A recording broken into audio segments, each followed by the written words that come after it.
আসসালামু আলাইকুম এভরিওয়ান। মায়ের মৃত্যু গল্পের 2 নম্বর পর্ব। হালকা করে দেখা যাচ্ছে আজকে পা, শুধু এই পর্যন্ত দেখতে পেলাম। মনে মনে আন্দাজ করে নিলাম হয়তো পার্কে ঘুরতে যেতে বলেছে। রুটিটা রেখে বললাম, আম্মু আমি আজকে কিছুই খাবো না, আমি হাসপাতালে যাব একটু। পেছন থেকে আমার সৎ বাবা ডেকে বলল, রনি এদিকে আসো তো একটু। কি আর করার, ভদ্রতার খাতিরে গিয়ে উনার সামনে দাঁড়ালাম। সৎ বাবা আমার হাতে 1000 টাকার একটা লম্বা নোট দিয়ে বলল, যাও এনজয় করো। আমি আর না দাঁড়িয়ে রুমে চলে যাচ্ছি। পেছনে দাঁড়িয়ে দাঁড়িয়ে আমার আম্মুজান হাসছে। রুমে গিয়ে পিস্তলে 2টো গুলি লোড করে নিলাম, আর একটা ছোট চাকু হাতে নিলাম। দরজা দিয়ে বের হতেই পেছন থেকে আম্মু বলল, তাড়াতাড়ি বাসায় আসবি, এত আড্ডা দিবি না কিন্তু। বাসা থেকে বের হয়ে কিছুটা দূরে যেতেই মনে হলো যেন কেউ আমার পিছু করছে। আমার জানা মতে আমার কোনো শত্রু নেই, তবে কে আবার আমার পিছু করবে? হয়তো এটা আমার মনের ভুল, তবে সন্দেহজনক মনে করে পেছনে তাকিয়ে কোনো কিছুই দেখতে পেলাম না। রিপনদের বাড়ির কাছে আসতেই অনেকগুলো ছেলে এসে আমাকে ধরে গাড়ির ভেতরে নিয়ে গিয়ে ইচ্ছামতো মারতে লাগলো। আমি যে কাউকে আটকিয়ে বলবো আমাকে মারার কারণ কি, সেই সময়টাও আমাকে দিল না। আমাকে প্রায় আধা ঘন্টা মারার পরে একটা ছেলে আমাকে উদ্দেশ্য করে বলল, তোরে এমনি মারি নাই, আমাদের টাকা দেওয়া হয়েছিল এজন্য মারলাম, আর তোকে তোর আপনজনেই মারতে বলেছে। ছি, এমন আত্মীয় স্বজন থাকার চেয়ে না থাকাই ভালো। এগুলো বলে ছেলেগুলো চলে গেল। আমি রাস্তার পাশে পড়ে আছি। হঠাৎ দেখি রিপন একটা লাঠি নিয়ে কোথায় যেন যাচ্ছে। আমি হাত দিয়ে ইশারা করলাম। রিপন আমাকে দূরে থেকে দেখে দৌড়ে এসে আমাকে ধরে বলল, বন্ধু তোর কি হয়েছে? আমি হাতে ইশারা করে বললাম, এখন আমি কিছু বলতে পারবো না, আমাকে আগে হাসপাতালে নিয়ে যা। আমার কথা মতো রিপন তাই করলো, কিন্তু আমি আর চোখ খুলে রাখতে পারলাম না। আপনা আপনি আমার চোখ বন্ধ হয়ে গেল। যখন আমার জ্ঞান ফিরল তখন তাকিয়ে দেখি আমার পাশে মিতু আর রিপন বসে আছে। মিতু আমার দিকে এগিয়ে এসে বলল, তাহলে শেষমেশ তোর জ্ঞান ফিরল? আমিও মজা করে বললাম, কেন, তুই কি চাইছিলি আমি মারা যাই? মিতু রাগী চেহারা নিয়ে বলল, কি হয়েছে কাহিনী বলতো, আর এসব ফালতু কথা রাখ। রিপন আমার দিকে তাকিয়ে বলল, আমাদের এখানের ছেলেপেলে কি তোরে? আমি বললাম, আরে না রিপন, ওদের কি সেই সাহস আছে আমাকে মারার? এখানে কাহিনী তো কিছু আছেই, তা আমাকে খুঁজে বের করতে হবে। ও শিট, আমি তো ভুলেই গেছি।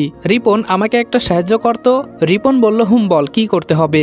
আমি রিপনকে সবকিছু বুঝিয়ে পাঠিয়ে দিলাম। মিতু এবার আমার দিকে তাকিয়ে বলল, তোর কি হয়েছে সত্যি করে বলতো। আবার মায়া তো তোরে আবার। আমি হাসি দিয়ে বললাম, আমার কপালে সুখ নাই রে, সব শেষ হয়ে গেছে আমার। মিতু বলল, আরে কি হয়েছে বলবি তো। আমি বললাম, বললে কি তুই বিশ্বাস করবি বল? জানি বিশ্বাস করবি না, তাই বলেও লাভ নেই। মিতু বলল, আরে বল না, আর তোরে কে মারলো আমাকে শুধু একবার বল, পরে দেখ আমি কি করি। সকালে কি কি হয়েছিল আমি মিতুকে সব বুঝিয়ে বললাম। আমার কথা শুনে মিতু উল্টা হাসতে হাসতে গড়াগড়ি খাচ্ছে। আমি রাগী চেহারা নিয়ে তাকিয়ে বললাম, মিতু। মিতু এবার হাসি থামিয়ে বলল, তোর কি মাথা খারাপ হয়ে গেছে? আমি জানি তোর সৎ বাবাকে তোর পছন্দ নয়, শুধু তুই আন্টির কারণে কিছু বলিস না, তাই বলে তুই তোর ভালোবাসার নামে এসব উল্টাপাল্টা কথা বলতে পারলি? আমি জানি মায়া কতটা ভালো একটা মেয়ে, যে মেয়ে কিনা কোনো বাহিরের ছেলের সাথে কথাই বলে না, আবার সেই মেয়ে এসব করবে? তুই বললি আর আমি বিশ্বাস করে নিলাম, এটা তো হতে পারে না কোনোদিনই। আর তোর সৎ বাবা যিনি 5 ওয়াক্ত নামাজ পড়েন, তার সম্পর্কে এসব কিভাবে বলতে পারলি? একটুও কি তোর মুখে বাঁধলো না? আমার মনে হয় কি তুই এক ঢিলে তুই পাখি মারতে চাস, তাই না? এখন মায়া তোকে পাত্তা দেয় না, আবার তোর সৎ বাবাকে তোর পছন্দ না, তাই দুজনকে একসাথে ফাঁদে ফেলে তুই মজা নিতে চাস। আমি যদি ভুল কিছু না বলি তাহলে এটাই হলো আসল সত্যি কথা। এই বলে মিতু কথা বলা বন্ধ করলো। আমি মিতুর দিকে তাকিয়ে একটা হাসি দিয়ে বললাম, একটা কথা কি জানিস, বিপদের সময় সবাই পর হয়ে যায়, আজকে তুইও তা বুঝিয়ে দিলি। আমি যে তোর বেস্ট ফ্রেন্ড তার কোনো দামই নেই তোর কাছে। পকেট থেকে মানি ব্যাগ বের করে 1000 টাকা বেডের উপর রেখে বললাম, তোর হাসপাতালের বিল, আমি আসি, তুই ভালো থাকিস। এই বলে যে বেড থেকে উঠবো অমনি মিতু আমার হাত ধরে চোখ গরম করে বলল, এখানে চুপচাপ শুয়ে থাক, যদি বেশি নড়াচড়া করিস তাহলে কিন্তু আন্টিকে বলে এমন মায়ের খাওয়াবো না জীবনেও ভুলবি না। আমি আর কিছু না বলে বেডের উপরে বসে বললাম, আমি মানুষটা বেশি ভালো না, না হলে শুধু আমার সাথেই কেন এমন হয়? আমি কি কারো কোনো ক্ষতি করেছি নাকি? মিতু আমাকে বসিয়ে রেখে বাইরে চলে গেল। কিছুক্ষণ পর একটা ঠান্ডা লাচ্ছি আমার হাতে দিয়ে বলল, আগে এটা খা, খেয়ে মাথা ঠান্ডা কর, ভেবে চিন্তে সবকিছু করতে হবে। আমি জানি তুই কখনো আমাদের সাথে মিথ্যা কথা বলিস না, কিন্তু আজকে তুই যেই অভিযোগ করলি না সেটা বিশ্বাস করতে একটু কষ্ট হচ্ছে। হঠাৎ দেখি রিপন ফোন করলো। ফোনটা রিসিভ করতেই রিপন বলল, রনি তোর কথাই ঠিক, কিন্তু আমি তো এদের চিনতে পারছি না, ওরা তো গার্লফ্রেন্ড বয়ফ্রেন্ডের মতো চিপাই গিয়ে। হাত থেকে মোবাইলটা রাগে আছাড় দিয়ে নিচে ফেলে দিলাম। ফোনটার সাথে সাথে 2 টুকরো হয়ে 2 দিকে ছিটকে পড়ে আছে। পেছন থেকে পিস্তলটা বের করে বললাম, আজকে আমি এদের কাউকে ছাড়বো না, আজকে ওদের একদিন কি থাকি আমার যতদিন লাগে। মিতু আমার হাতে পিস্তল দেখে ভয় পেয়ে আমাকে জড়িয়ে ধরে বলল, রনি দেখ, এমনিই তোর শরীর ভালো না, এখন এসব উল্টাপাল্টা কাজ করিস না। আমরা ইচ্ছা করলে ঠান্ডা মাথায় সবকিছু করতে পারি। আমি বললাম, মিতু তুই আমাকে ছাড়, আমি ওদের খুন করব আজকে। মিতু বলল, আমাদের ফ্রেন্ডশিপের কসম, তুই এখান থেকে কোথাও যাবি না। মিতুর কথাটা শুনে আটকে গেলাম। মিতুকে ছাড়িয়ে পিস্তলটা রেখে বললাম, জানিস একটা ছেলে কখন হাতে পিস্তল তুলে নেয়? যখন দেখে তার চারপাশে সবাই শত্রু হয়ে দাঁড়িয়ে আছে, বাঁচার মতো কোনো পথ খোলা থাকে না, তাই শেষ কোনো উপায় খুঁজে না পেয়ে এই কাজটাই করতে হয়। মিতু বলল, তাই বলে তুই কারো খুন করবি? তাহলে তুই ফোনে যা কিছু বলেছিলি সব সত্যি কথা। আমি বললাম, মিতু আমাকে একটু বাসায় দিয়ে আসবি? মিতু বলল, এখন না, বিকেলে যা। এই নে, রিপন আবার আমাকে কল দিয়েছে। মিতুর কাছ থেকে ফোনটা নিয়ে বললাম, রিপন বল। রিপন বলল, আরে শালা, সেই কখন থেকে তোকে ফোন দিচ্ছি, কিন্তু তোর নাম্বার বন্ধ বলছে। এখন কি আমি দাঁড়িয়ে দাঁড়িয়ে এসব দেখবো নাকি? আমি বললাম, তুই এখন বাসায় চলে যা। রিপন বলল, বললি না তো ওরা কারা? আমি বললাম, পরে বলবনি, এখন তুই বাসায় চলে যা, এখানে আর আশা লাগবে না, আমার সাথে মিতু আছে।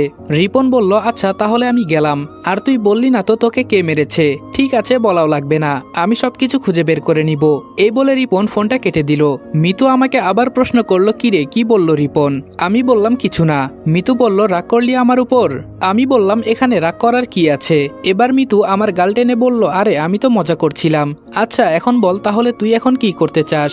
আমি বললাম, কিছুই করব না, আমি মারা যাব, ঠিক আছে? যত সব ফালতু প্রশ্ন করিস। এখন আমাকে বাসায় রেখে আসবি নাকি একা একাই আমাকে যেতে হবে বাসায়? মিতু বলল, চলেন সাহেব, আর রাগ করতে হবে না, এখানে সব ঔষধপত্র আছে, সময় মতো সবকিছু খাবি, তাহলে অবশ্যই ভালো হয়ে যাবি। মিতুর পার্সোনাল মাইক্রোতে উঠে যেতে লাগলাম। হঠাৎ দেখি রাস্তায় ইয়া বড় লম্বা একটা জ্যাম লেগে গেছে। পুলিশ সেনাবাহিনী মিলে রাস্তার গাড়িগুলো সাইড করছে, আর ভেতরে দিয়ে শুধু মাইক্রো আর মাইক্রো যাচ্ছে। মিতুকে জিজ্ঞেস করলাম, কিরে এখানে কে আসছে আজকে, যার কারণে এত জ্যাম? মিতু বলল, শুনলাম একটা মেয়ে আসবে নাকি, এর বেশি কিছু জানি না রে, থাকবে আমাদের কি। অনেকক্ষণ পর জ্যাম শেষ হলো। বাসার সামনে গিয়ে গাড়ি থেকে নামতেই মিতু আমাকে ধরে দরজার কাছ পর্যন্ত নিয়ে আসলো। কলিং বেল বাজতেই আম্মু এসে দরজা খুলে দিল। আম্মু আমার এই অবস্থা দেখে কান্না করে দিল, আমাকে জড়িয়ে ধরে নানা ধরনের প্রশ্ন করতে থাকে, আমার কি হয়েছে, কে মেরেছে, ইত্যাদি ইত্যাদি। আম্মুকে কোনো রকম চুপ করিয়ে রুম পর্যন্ত গেলাম।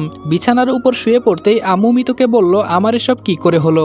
মিতু আম্মুকে 2 পাঁচ বুঝিয়ে দিল। কিছুক্ষণ পর মিতুও চলে গেল। বেচারি সরকারি চাকরি করে, তাই সময় কম থাকে ওর হাতে। আম্মুকে প্রশ্ন করলাম, বাসাটা যে আজকে খালি খালি লাগছে, বিষয়টা কি আম্মু? আম্মু আমার মুখে খাবার তুলে দিয়ে বলল, তোর চাচা আর চাচি কক্সবাজারে বেড়াতে গেছে, আমাদের সবাইকে যেতে বলেছিল, কিন্তু আমি গেলে তোকে দেখবে কে, আর মায়াও নাকি অসুস্থ, তাই যেতে পারে নাই। তোর বাবার সাথে মায়া মার্কেট করতে গেছে, তোকে বললে তো তুই না করে দিস, এজন্য মায়া আজকে তোর বাবাকে বলল। আমিও বলে দিলাম, মেয়েটা কতদিন হলো বাসা থেকে বের হয় না, এজন্য যেতে বললাম। আম্মুর কথা শুনে মনটা চাইছে নিজের মাথা নিজেই ফাটিয়ে ফেলি। এই খেলাটা আর বেশি দিন চলতে দেওয়া যাবে না, তাড়াতাড়ি আমাকে কিছু একটা করতেই হবে। খেয়ে দিয়ে ঘুমিয়ে পড়লাম। যখন ঘুম ভাঙলো, সামনে তাকিয়ে দেখি মায়া আমার সামনে বসে আছে। আমার ঘুম ভেঙে গেছে দেখে মায়া বলল, কি রে রনি, তোর এই অবস্থা হলো কি করে? আমি হাসি দিয়ে বললাম, তুই এসব জেনে কি করবি, আমাকে আমার মতো থাকতে দে। মায়া বলল, তুই কেন বুঝিস না বল, তোর আর আমার সম্পর্ক কোনোদিনই হয় না। মায়ের কথা শুনে রাগে দুঃখে আমার কান্না করতে ইচ্ছে করছে। কোনো রকম রাগ কন্ট্রোল করে বললাম, আমি তোকে বলেছি যে আমি তোকে ভালোবাসি, তুই বলার পর থেকে আমি তোকে এই কথা কখনো বলেছি? মায়া বলল, রাগ করিস কেন? তখনই হঠাৎ করে সকালের কাহিনী মনে পড়ে গেল আমার। আমি কার সাথে কি কথা বলছি, ছি। এবার পা ভাঁজ করে বিছানার উপর বসে মায়ের দিকে তাকিয়ে বললাম, তোর তো বুড়া বেড়া পছন্দ, টাকাওয়ালা জামাই লাগবে তোর, আর বিয়ের আগে কি তোমার পেটে বাচ্চা দেওয়া লাগবে এমন ধরনের ভালোবাসা চাও, নাকি 10 বেটা নিয়ে বিছানায়? মায়া ঠাস করে আমার গালে 2টা চড় দিয়ে বলল, তোকে আমি এতটা ভালো মনে করতাম, আর তুই কি না, ছি। আমি বললাম, এই নষ্টা, তুই আমার সাথে কথা বলবি না। মায়া আর কিছু না বলে কান্না করতে করতে রুম থেকে বের হয়ে গেল। এখন আমার রাগ কিছুটা হলেও কন্ট্রোল হয়েছে। যদি কথার অর্থ বুঝে তাহলে অবশ্যই বুঝে ফেলবে আমি কি বলতে চেয়েছি। মায়া হয়তো জানে না যে আমি ওর কুকর্ম সবকিছু জানি। এখন শুধু একটা ভিডিও বানিয়ে আমার হাতে পেলেই ওদের আমি খেলার পুতুল বানাবো। আমাকে ভালো থেকে খারাপ বানিয়েছিস, এখন দেখ আমি কি করি।